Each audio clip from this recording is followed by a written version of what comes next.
Assalamualaikum warahmatullahi wabarakatuh. Halo semuanya, perkenalkan nama saya Maritzari Gita Padmarini dari Fakultas Ilmu Sosial dan Ilmu Politik, Program Studi Ilmu Administrasi Publik, Universitas Sriwijaya. Pada kesempatan kali ini, saya mau mengajak teman-teman sekalian untuk menelusuri kembali bagaimana riwayat sistem hukum perburuan di Indonesia. Sebenarnya, secara eksplisit kita belum bisa mengatakan kapan tahun pastinya sistem perburuan ini dimulai di Indonesia. Akan tetapi kita bisa mengira-ngira bahwa sebenarnya sistem perburuan ini sudah ada sejak zaman perbudakan. Sejarah hukum perburuan di Indonesia sendiri telah melalui beberapa masa yang pada saat ini dapat kita bagi menjadi 3 fase, yaitu fase pertama atau masa perbudakan, fase kedua atau masa kerja rodi, dan fase ketiga adalah masa penalih sanksi.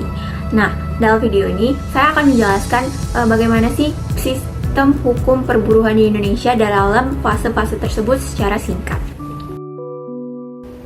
Pada masa ini, buruh atau pekerja adalah budak yang tidak memiliki hak apapun. Bahkan mirisnya, mereka bahkan tidak memiliki hak atas hidup mereka sendiri. Budak dianggap sebagai milik tuannya dan hanya memiliki kewajiban untuk memenuhi perintah oleh pemiliknya, tanpa mendapatkan perlindungan hukum apapun. Terdapat beberapa peraturan yang dikeluarkan oleh pemerintah Hindia Belanda terkait dengan perbudakan. Beberapa contohnya adalah seperti peraturan yang dikeluarkan pada tahun 1819 terkait pendaftaran budak. Kemudian pada tahun 1820 dikeluarkan peraturan tentang pajak atas kepemilikan budak. Kemudian pada tahun 1848 dikeluarkan aturan untuk pembebasan budak yang diambil dari pelaut yang dijadikan budak. Kemudian di tahun 1925 dikeluarkan aturan untuk mengurangi jumlah budak, melanggar perdagangan budak, melindungi keluarga budak, dan mengatur kewajiban atas pemilik budak untuk merawat budak yang mereka miliki dengan baik. Pada tahun 1854, kemudian ditetapkan peraturan yang mengharuskan perbudakan di Indonesia untuk dihapuskan. Dan ini paling lambat diharapkan pada tanggal 1 Januari 1860. Akan tetapi, proses ini berlangsung sangat lama sekali, sehingga laporan terakhir terkait perbudakan diterima pada 1922. Selanjutnya adalah masa kerja rodi. Kerja rodi adalah kerja paksa tanpa upah yang dilakukan oleh penduduk untuk memenuhi kepentingan pemerintah atau raja. Rodi sering dilakukan oleh pemerintah Belanda untuk membangun infrastruktur, terutama seperti jalan dan jembatan, tanpa mempertimbangkan kondisi buruh. Contoh kerja rodi yang paling terkenal adalah pembuatan jalan raya pos dari Anyer hingga Banyuwangi yang banyak memakan korban jiwa. Kerja rodi dibagi menjadi 3 jenis. Yang pertama adalah rodi government yang dilakukan untuk kepentingan pemerintah dan para pegawainya.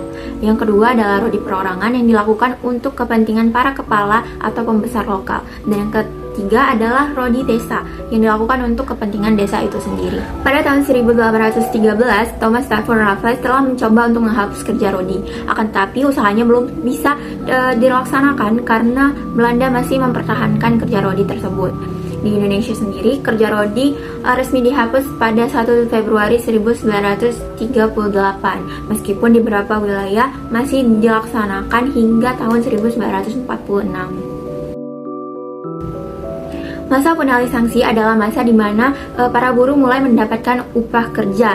Akan tetapi mereka masih bekerja di bawah kontrol ketat dan masih dapat dihukum apabila mereka melanggar kontrak kerja. Pada tahun 1838 dikeluarkan peraturan yang mewajibkan kontrak antara buruh dan perusahaan untuk didaftarkan pada residen, sehingga dapat dipastikan bahwa kontrak tersebut tidak mengandung unsur pemaksaan.